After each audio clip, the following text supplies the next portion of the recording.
میں اس جگ کور کو اٹھا کر دیکھنے لگی۔ بلا شبہ مومانی جان کے ہاتھ میں بے حد نفاست تھی۔ کیا دیکھ رہے ہو؟ فرید الدین پوچھنے لگے۔ میں دیکھ رہی ہوں کہ مومانی جان کتنا نفیس کروشیا بناتی ہیں۔ اس کور کے پھول اور جالیاں دیکھ کر ان پر مشینی ہونے کا گمان ہوتا ہے۔ میں نے وہ کور فرید الدین کے سامنے کرتے ہوئے کہا۔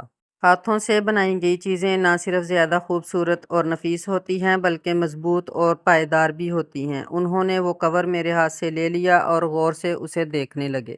رفیہ، اس کے ایک ایک دھاگے اور ایک ایک بل میں میری ماں کی آنکھیں لگی ہیں، اور پتہ ہے ان آنکھوں میں اس وقت کتنی لگن اور محبت ہوتی ہوگی اسے خوبصورت بنانے کے لیے۔ وہ مجھے بڑی گہری نظروں سے دیکھتے کہہ رہے تھے۔ اس وقت ان کی آنکھوں میں میرے لیے بے حد لگن اور محبت تھی۔ میں ان کی طرف یوں متوجہ ہوگی جیسے میری آنکھیں اور میری سماعتیں دونوں ان سے بندھ گئی ہوں۔ عورت کو اللہ تعالیٰ نے ایک بڑا وصف یہ بھی دیا ہے کہ وہ تخلیق کے ہنر سے قدرتی طور پر بھرپور ہوتی ہے، اور اپنی اس صلاحیت سے آگہی پاتے ہی وہ جو بھی تخلیق کرتی ہے وہ ایک شاہکار ہی ہوتا ہے، بشرطیہ کہ اس میں عورت کی ازلی محبت شامل ہو۔ اب انہوں نے مجھے معنی خیز نظروں سے دیکھا۔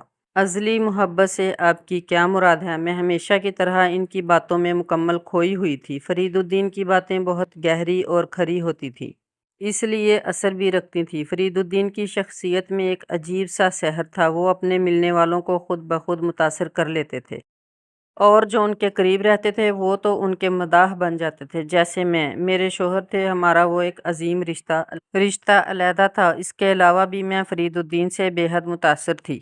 ازلی یعنی وہ محبت جو اسے خدا نے تحفہ کی ہے۔ عورت جس مٹی سے گھندی ہے اس میں اللہ پاک کی اپنی محبت بھی شامل ہے۔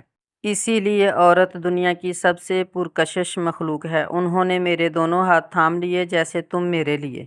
رفیہ، عورت بہت بڑی نعمت ہے، کس کے لیے؟ میں جانتے بوجھتے پوچھا۔ ماں ہو تو اپنے بچوں کے لیے، تبھی تو اللہ نے جنت بھی اس کے قدموں تلے رکھ دی ہے۔ بہن ہو تو بھائیوں کے لیے، ان کی سلامتی کے لیے سراپا دعا بنی ہوئی۔ بیٹی ہو تو رحمتوں کی امین بن کر اللہ کا بہترین تحفہ والدین کے لیے جنت کی کنجی، اور بیوی ہو تو وہ بات کو ادھورا چھوڑ کر میرے چہرے کو پڑھنے لگے۔ بیوی ہو تو کیا؟ میرا تجسس دھڑکنیں بن کر میرے چہرے کے تاثرات میں دھڑکنے لگا تھا۔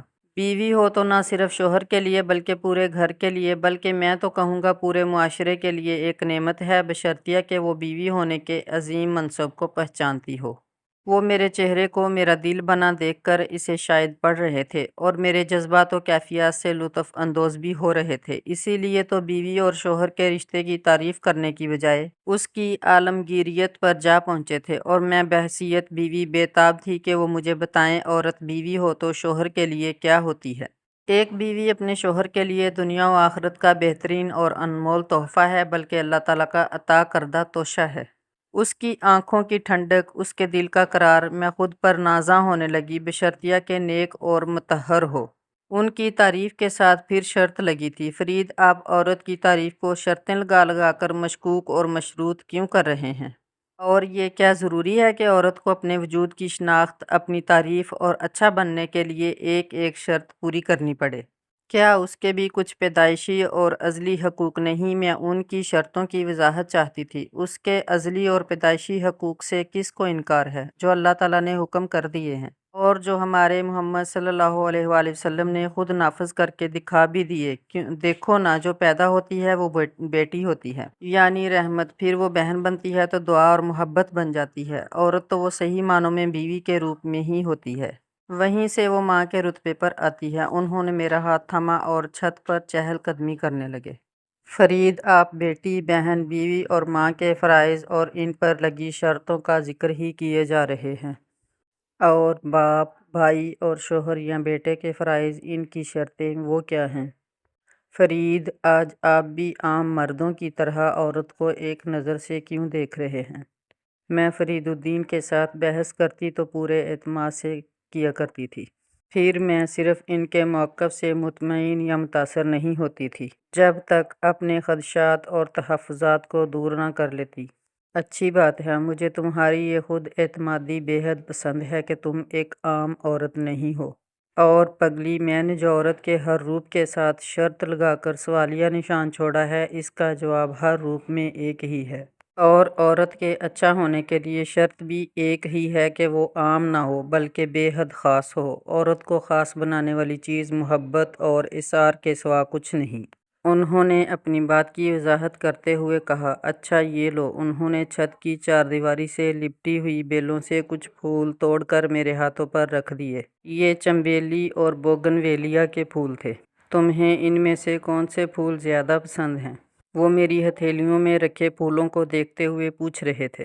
میں نے چنبیلی کے پھول بوگن ویلیا سے علیحدہ کر کے کہا، یہ انہوں نے وہ میری پھول کی ہتھیلی سے چن لیے۔ اور یہ کیوں پسند نہیں؟ اب انہوں نے بوگن ویلیا کے گلابی پھول اٹھا کر مجھ سے پوچھا، یہ بھی اچھے ہیں؟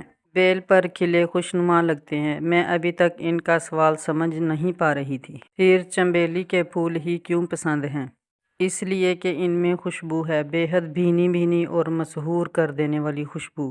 میں نے جواب دیا، اور ان میں کوئی مہک نہیں، محض رنگ ہے۔ میں نے اپنی پسند کی وجہ کی وضاحت کر دی۔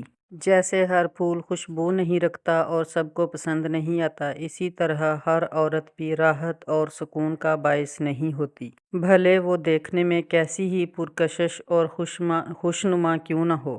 اب دونوں طرح کے سارے پھول فرید الدین کے ہاتھوں میں تھے اور وہ کھل کر مسکرا رہے تھے، اور میں اپنی کچھ دیر پہلے کی حیران نظروں میں فرید الدین کے لیے تعریف لیے انہیں دیکھ رہی تھی۔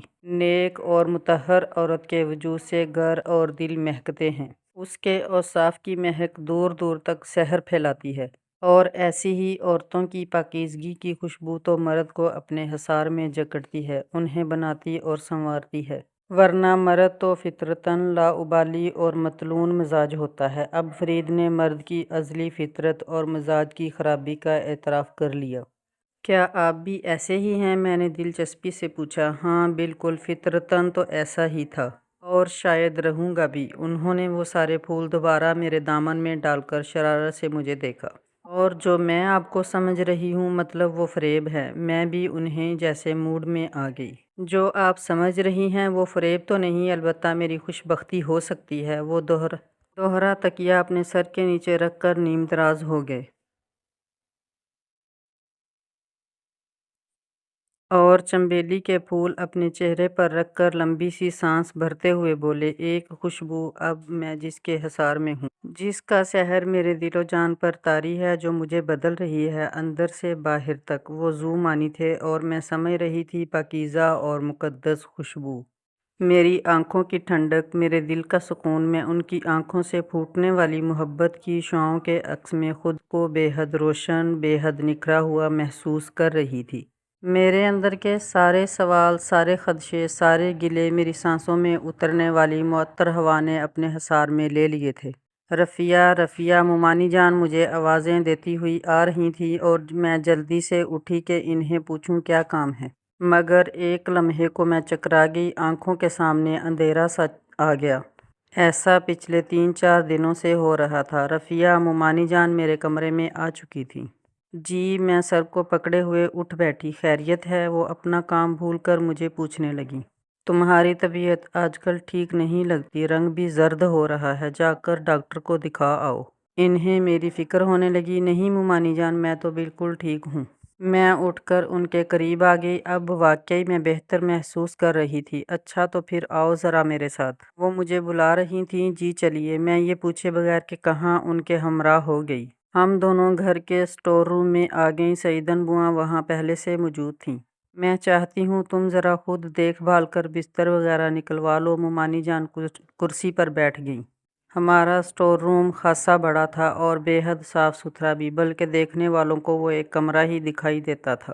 جی، بستر کس لیے؟ مجھے سمجھ نہ آئی، کیونکہ موسم تو ابھی نہیں بدلا تھا کہ بستر بدلے جاتے، ورنہ گرمی اور سردی کے بستر ہی ذرا وقت سے پہلے دھلوائے اور تیار کیے جاتے ہیں۔ تم کیسی بیوی ہو؟ مومانی جان نے ذرا طنز سا کیا، جس میں میں گھبرا گئی کہ میں نے آخر کیا غلطی کر ڈالی ہے۔ تمہیں تو اپنے شوہر کی ذرا فکر ہے نہ پرواہ۔ وہ غصہ نکالنے لگیں۔ مومانی جان، میں واقعہ سمجھی نہیں، مجھے اپنی تذلیل کا احساس ہو رہا تھا۔ معلوم نہیں، یا جانتی بوجھتی انجان بن رہی ہو۔ ان کا لہجہ ویسا ہی رہا اور میرا دل دکھ گیا۔ فرید الدین کے جانے میں صرف 2 روز رہ گئے ہیں اور تم نے ابھی تک اس کی کوئی تیاری شروع نہیں کی۔ وہ اب وہاں سیر کرنے نہیں جا رہا کہ 2 روز میں لوٹ آئے گا، اب اس نے وہیں رہنا ہے۔ اور پردیس میں رہنے کے لیے گھر کی ہر چیز کی ضرورت ہوتی ہے۔ یہاں گھر والی کو کچھ خبر ہی نہیں، وہ مجھ پر الزام بھی در رہی تھیں۔ ممانی جان، مجھے واقع خبر نہیں کہ فرید الدین 2 دن بعد جا رہے ہیں۔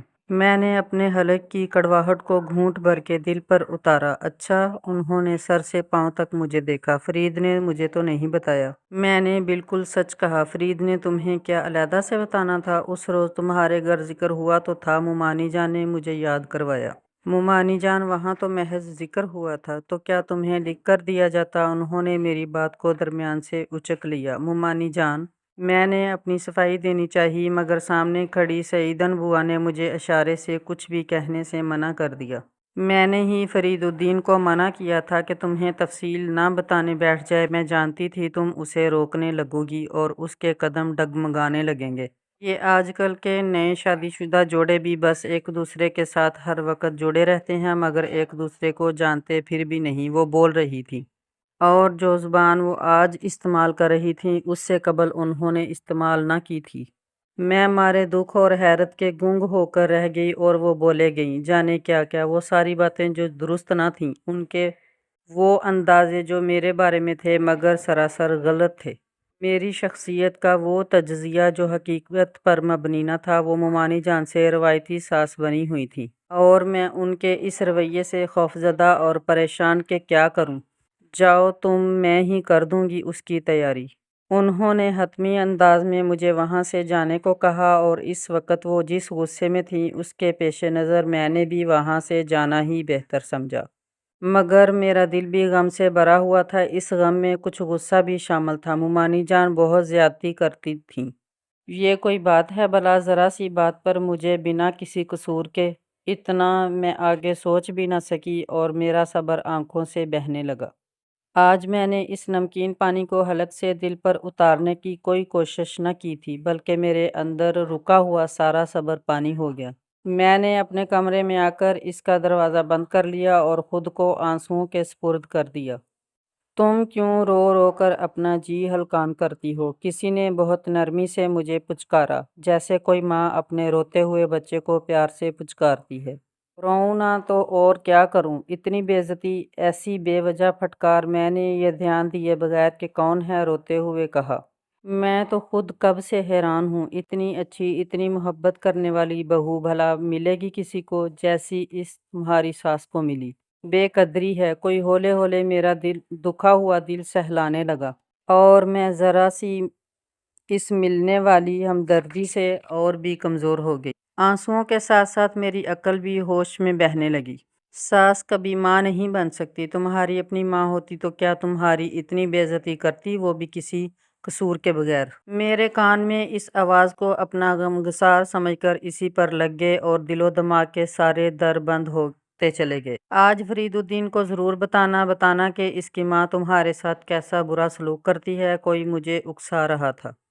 فرید الدین کو؟ نہیں نہیں، وہ پریشان ہوں گے۔ مجھے فرید الدین کی پریشانی ہرگز مطلوب نہ تھی۔ تو پھر سوچ لو، اگر تم اسے حقیقت نہیں بتاؤ گی تو تمہاری یہ ساس تو اسے یک طرفہ ہی تمہارے خلاف بھرتی رہے گی، اور پھر وہ تمہارا شوہر ہے، تمہارا حق اس پر سب سے زیادہ ہے۔